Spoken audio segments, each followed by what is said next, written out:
listening to Movieland on ABC Local Radio, digital and online. And welcome back to Movieland. You are listening to CJ Johnson. John Paulson of Tropfest was one of the very first guests on one of the very first episodes of Movieland about Tropfest way back earlier at the beginning of 2013. Then along the way, we had the winner of Tropfest a few weeks later on Movieland to talk about his experience as a winner and what that meant for him. And now Tropfest has come around again. It's actually coming around earlier again. This year they've sort of rebooted the brand, and rather than holding it in February or January, they're holding it in December. So it's actually very soon. It's December 8th, and in Sydney they've moved it from the Domain to Centennial Park. One of the finalists, or at least the director of one of the final films to be selected, so this will be screened on the night and is up for all the awards, is Dimitri Ellerington, and he joins me on Movieland. Hi, Dimitri. Hi, CJ. How are you going? Great. So what's your history with Tropfest? How many times have you entered? How many times have you been shortlisted? How many times have you won, et cetera, et cetera? I've entered Tropfest 4 times. I should just stop you there for a second and just say, for anyone who's listening who doesn't know what Tropfest is, very amiss of me. I guess it's been around for so long now that I just assume that everyone knows what it is. It's the world's largest short film festival. And as a festival, it's international now, but it really is a one-night festival, so it's as much a presentation, except it's also an awards. So every 16 films are screened, short films. They have a limit of 7 minutes, broadcast nationally and internationally via the internet. And at the end of the night, awards are given out in all sorts of categories. They have to have a TSI, which is the Tropfest signature item. Yeah. So what's your history with Tropfest? I've entered it 4 times. I entered it early in the 2000s with a kind of pretty embarrassing effort. That was the year of Kiss, I think it was. That as the signature item? Yes. So the signature item means the film has to include a kiss or something that means kiss to any discernible viewer. In that year, yes. What they do is that each year they announce a signature item. So the current signature item for the Tropfest coming up on December 8th is Change. Well, we'll talk about that in a minute, because that's the most existential one they've ever done. Yeah, I think it just mirrors the change that they've gone through. So yeah, I entered a film in the early 2000s. Then I entered one in 2009. Called Dream What You Want, and that was lucky enough to be selected. Mm-hmm. And so I went through the whole finalist rigmarole. Yep. And then I put one in the next year, which was shortlisted but wasn't selected, but went on to have another life anyway. So, yeah, I mean, if you don't get into Tropfest, it doesn't matter, because the thing is you've walked away with a film and they can have a life. But so, of 4 entries, this is your second to be selected for the top 16. That's right. That's actually a huge batting average, because I know a lot of filmmakers in Australia who've entered Tropfest very many times and haven't been selected for the top 16, because on average between 500 and 600 entries arrive at the Tropfest offices every year. Yeah, no, this year they had around 650, yeah. Wow, so it's actually increasing. Yeah, it's increasing, absolutely. That's interesting, because I guess it's been around, how many... Well, this is the 22nd one, so I think 22 years. Yeah, it started up at Tropicana Cafe, obviously, and that's where it got its name. That's quite incredible, because you'd think after a certain time it would peak and then plateau, but the fact that it's increasing is pretty amazing. It is a festival. It's now expanding. It's going to Southeast Asia. It's got well established in New York now. So it's a growing family. So you get about 9 months ago they announced the signature item. Yeah, they announce it. They tend to announce it on the night. Of the previous one, or like in the next day or two after that. But I sort of hadn't been paying attention, so I got caught out, but we can talk about that later. Well, usually it's something physical, so that the purpose of it, the reason it was invented was so that you could essentially, quote-unquote, prove that your film was shot for Tropfest. So if the signature item was balloon and it featured a shot of a balloon, they could go like, well, unless they've just inserted that later, they've made this film within the last year specifically for this competition, and that's the sort of modus operandi, the purpose. But this year, the signature item was change, and unless you're talking about a coin, change is actually a concept rather than a physical item, and I believe in its 22 years is the first time that's been the case. How did you approach that? CJ, I've always had a policy of actually not making a big deal of the Tropfest signature item. Now, I don't know if that's helped in the sort of good batting average, as you call it. But Well, so every I single literally did filmmaker go I for a know coin. has the same policy. Every Yeah. single, I did actually. The shot in there is of some coins. right. It was absolutely shot for Tropfest, and but I just it was. I tried to actually approach it in a thing about change, because it's a story about a New York street photographer and talking about changing New York, but he didn't really want to go that way. So I just shot some coins, which he always carries and is useful to him. But I think this year we're going to see some films that do focus on change. It's mirroring Tropfest change of venue to Centennial Park. And I think we're going to see some more existential sort of films. I'm not sure. I haven't seen any of them, but just from talking to the other finalists, there seem to be some really interesting ones. All right. But I mean, some people would argue that, and I know you didn't pick this, some people would argue that every single film in the entire history of filmmaking has change in it, because change is drama. But anyway, I'm sure, in other words, it seems like almost any film could actually be entered, and you could argue for change within a film. That's why I always play it with a straight bat, and just don't start getting too tricky with the TSI. I just want to make. I think about the best film, and then the TSI is kind of a second thought. To be honest, it hasn't yet inspired me like that is the reason to start as a starting point for a film. Oh, so none of your 4 films have actually been inspired by the item. No, I've just included them in the film as a prerequisite. Yeah. Oh, no, actually, the first one, Kiss, actually, no, that was inspired by it, and that was the one that didn't go anywhere, so maybe there's something in that. Right. So I mean, obviously, and I know this from speaking to Nicholas Clifford many months ago now on this program, who won last year's Tropfest, let's just call it that. And, there are multitude prizes and opportunities that come with it, and exposure and publicity. I mean, it's a great thing. But obviously, if you don't win on the night, you've still got exposure, you've still got publicity, and you've got a film, as you say. So is Tropfest really for you, is it just a really good kick in the pants to make a film? Is that sort of... Yeah, I think there's definitely a major element there with that, is that I like to keep ticking over and shooting stuff, and I unfortunately, due to just the way my mind works, I work well to a deadline. Instead of sort of self-motivating and saying, oh, I'll set my own deadline, if I know there's a deadline out there, it actually really motivates me to get off my backside and get out with a camera and shoot stuff.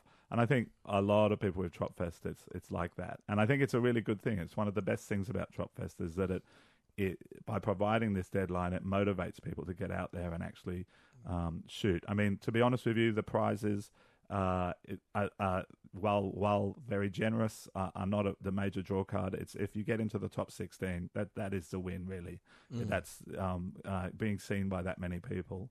And having your film appreciated or not, depending, doesn't matter. It's good to get out. As all filmmakers know, that it's about getting an audience as well as just making the film. I mean, the film process is not complete until you actually have an audience or present it in some way. Because as the director of a short film, you will never, ever again experience the amount of people seeing your film at one time as on the night of Tropfest. It might be that it's broadcast on television to greater numbers at some point, but you won't be in the living room with them.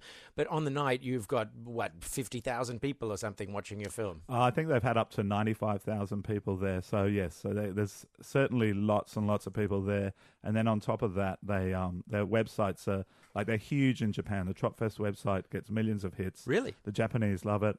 And also this year it's being screened. SBS are doing a live telecast of Tropfest as well. Oh, so when your film plays on the screen in Centennial Park, it's going to be playing on SBS? Yeah, I don't know if it's going to be a delay or what the story is, but I know that they're screening that Tropfest that night.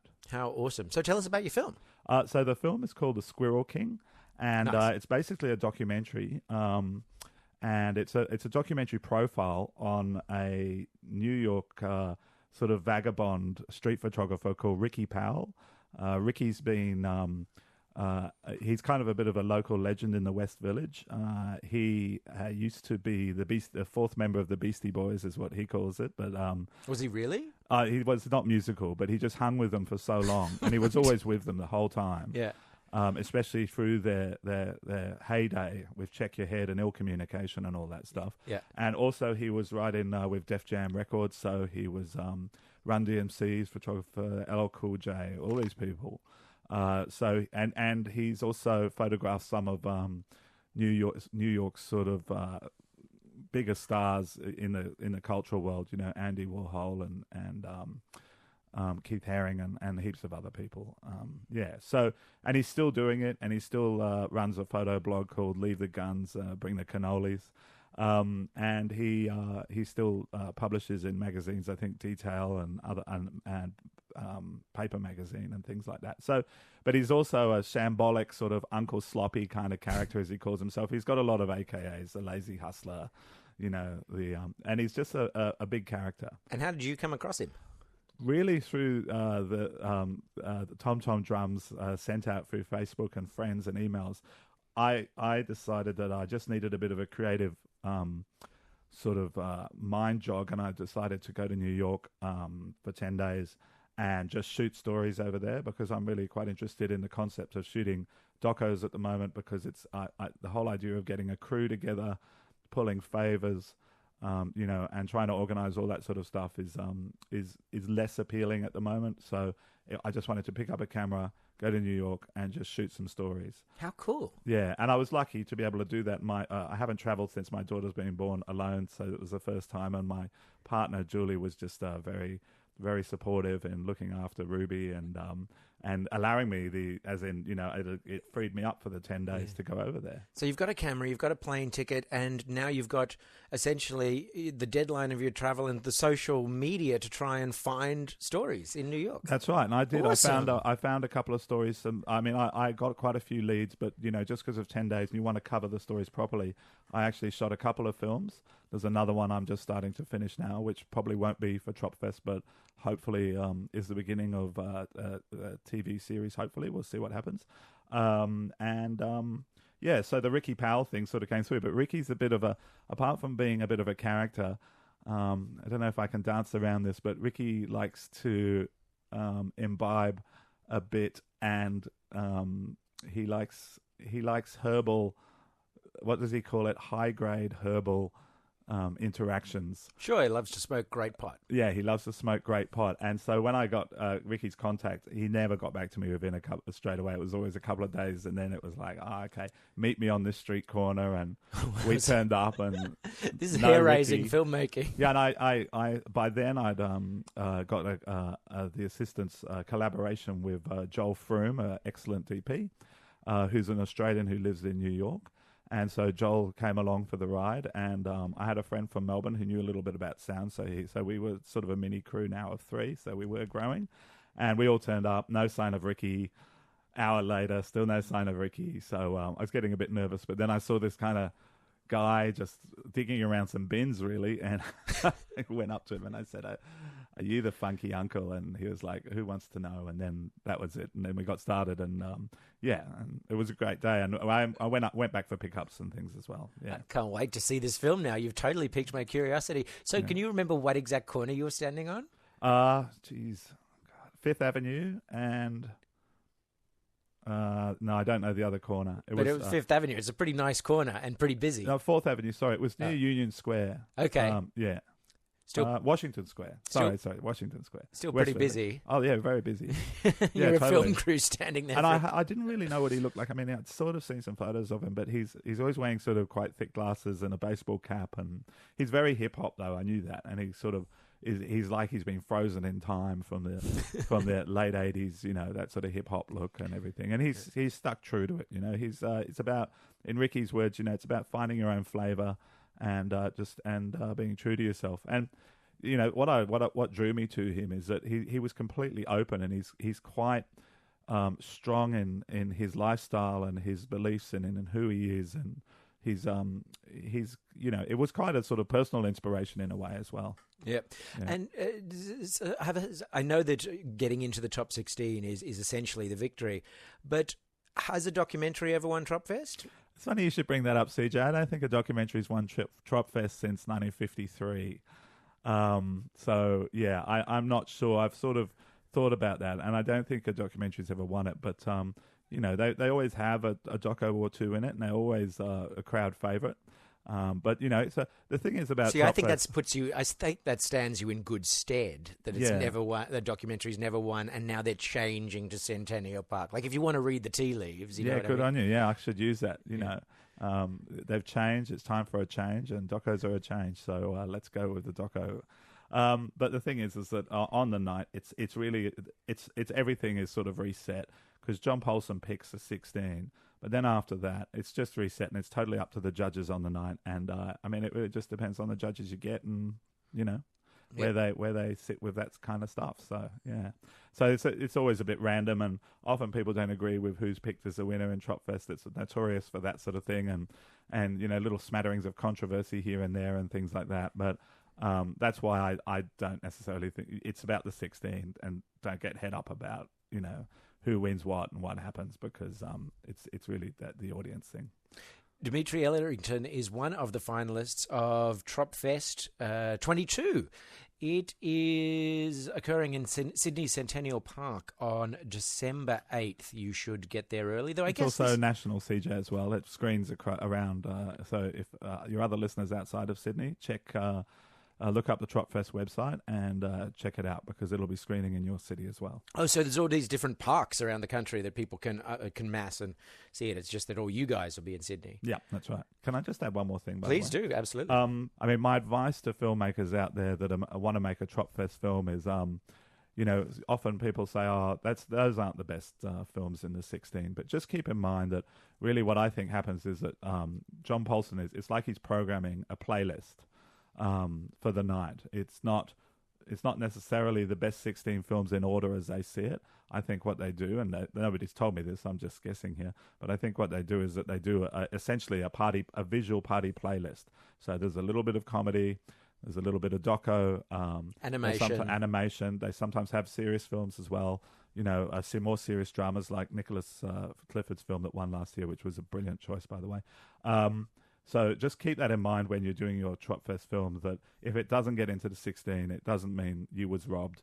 It just means that it's part of a playlist, and they just try and balance it out. So, keep that in mind when you're making a film. That makes so much sense to me. That's that's really clear. B, it makes perfect sense from the events perspective, and C, it makes perfect sense in terms of every single Tropfest I've ever seen. Like, that is exactly how it sort of pans out. There is the right combination of comedy, drama, occasionally something musical or experimental, one or two documentaries, and normally 2 or 3 animations. Yeah, so you might have a comedy that's really strong and it doesn't get in because, to be honest with you, comedy is quite a strong section of Tropfest. And there may be some drama that you look at on the night and say, well, my comedy's so much better than that. Yeah. But then if they, I think they just like to spread it across the board. So, yeah. Dimitri Ellerington has a film in this year's Tropfest, Final 16. The Squirrel King. The Squirrel King. Go Doco. It's his 4th short film to be submitted to Tropfest, and his 2nd to be selected for the top 16, which is a very good batting average. Good luck on the night, although I know you don't mind if you win. Good luck on the night. Hopefully we'll see you there as well. Either that or I'll be watching on SBS. Okay, I'll clink a glass of bubbles with you if you're there.